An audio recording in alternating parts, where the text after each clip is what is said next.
It's come and gone. The Super Bowl's over. No more football now. No more NFL until September. But exactly what we thought would happen happened. Seattle's defense absolutely dominated. The dark side showed up in a 29-13 victory for the Seahawks against the Pats. We're going to get into the breakdown of that. But before we do me a big favor and hit the subscribe button at the bottom of your screen. Especially if you're a returning viewer, it means you like what I'm doing, but you're not hitting subscribe. Just hit subscribe. It will really help me out, and it will really help me promote this great game over here in the UK. Now let's get into it. So we had the defense against the attack, the dynamic offense of the New England Patriots against the number 1 ranked defense of Seattle Seahawks, which proved too much for their offense. They had nothing, especially in the first 3 quarters where they only threw for 51 yards.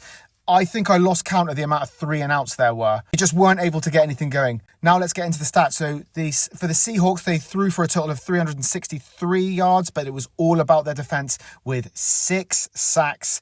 And they had 3 forced turnovers, 2 of which were interceptions and 1 a fumble recovery. The interception, I think, led to the touchdown later on, and the fumble recovery led to Darnold's only touchdown pass of the game. For their offense, though, their key point is that they were able to hold the ball for 34 minutes and 12 seconds exactly. And a testament to Kenneth Walker there. They had to stop him, the New England Patriots, and they couldn't. And he was able to control the clock. He averaged, I think, 5 yards per carry and 135 running yards. So he was a menace. He was incredible today. They had to stop him. They didn't. And the rest is history. If we move on to the Pats now, they had 331 total throwing yards. Remember, though, that's a lot of throwing yards, but most of them came in the fourth quarter. They came in the fourth quarter, so it was too little too late at that point. They didn't score any points until Q4. The game was pretty much lost by then anyway, and they had to sling, and they were able to land. But up until that point, they looked like they had absolutely nothing. I think the defense only had 1 sack in the game, and they did pretty well to stay in the game for as long as they did and stop Seattle from scoring any touchdowns early on. But it was always going to come. The way that they were controlling the clock, grinding down them.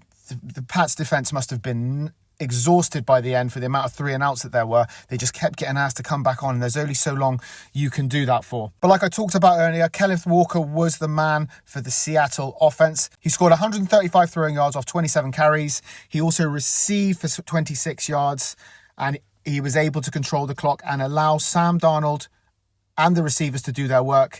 He had 19 of 38 with 202 passing yards. So he was also very effective. Only 1 touchdown, but he wasn't intercepted once. They didn't get any turnovers. So that was a big deal. Although the Pats did well to stay in the game, they weren't able to force any turnovers. The game in the beginning was all about the field goals, really. So the Pats were able to stop them, but the Seahawks were scoring points and the Pats weren't. So Jason Myers got 5 field goals, and I think that's a Super Bowl record. Double check with me on that one if any of you know better, but I'm pretty sure I overheard the commentary say that was a Super Bowl record. So AJ Barner, the tight end, had 4 catches and 54 receiving yards. He has 1 touchdown. He opened the scoring of the touchdowns later on in the game. And the other touchdown for the Seattle Seahawks was the linebacker Nsoa. He's the one that got I thought it was an interception. But it was ruled a fumble return, I think, and I had to look at that a few times. I'm still not quite sure what happened, but ruled a fumble return, and he ran it to the end zone.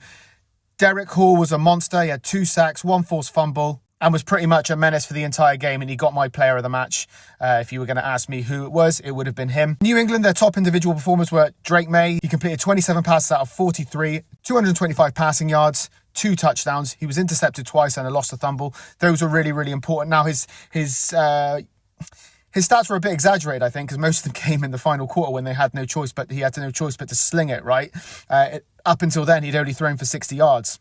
You were never going to win like that. But Mac Hollis, the wide receiver, had 4 catches and 78 yards, 1 touchdown. Stevens had 23 rushing yards and 40 receiving yards, 1 touchdown. That was the highlight performance, I think, for the New England Patriots. But like I said, there were 0 touchdowns scored in the first half.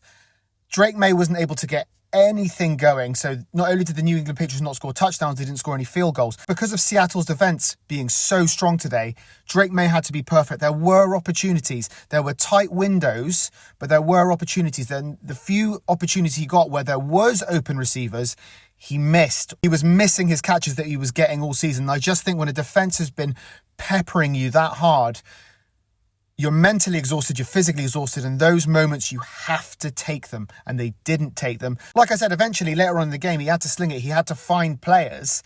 He did, and it's a miracle they were able to score any points. But fair play to them, they did. Drake Maye's a young guy, he's a talented guy. I'm sure he will be back. But today was not their day. The right team won it. The best team won it. I was rooting for the Pats in the end. I always do that. Whenever there's a team who's losing, you want the comeback, you want the overtime. Even though at the UK it was 3:30 by the time the game ended. But I wanted to stay up, I wanted more. But there was no way Seattle were going to lose this game. They won comfortably in the end. Fair play to Drake Maye and New England for getting to the Super Bowl. They've had a stellar season. They should be proud of themselves. But the right team won it today. That's what I think. But what do I know? Let me know your thoughts in the comments and don't forget to hit subscribe.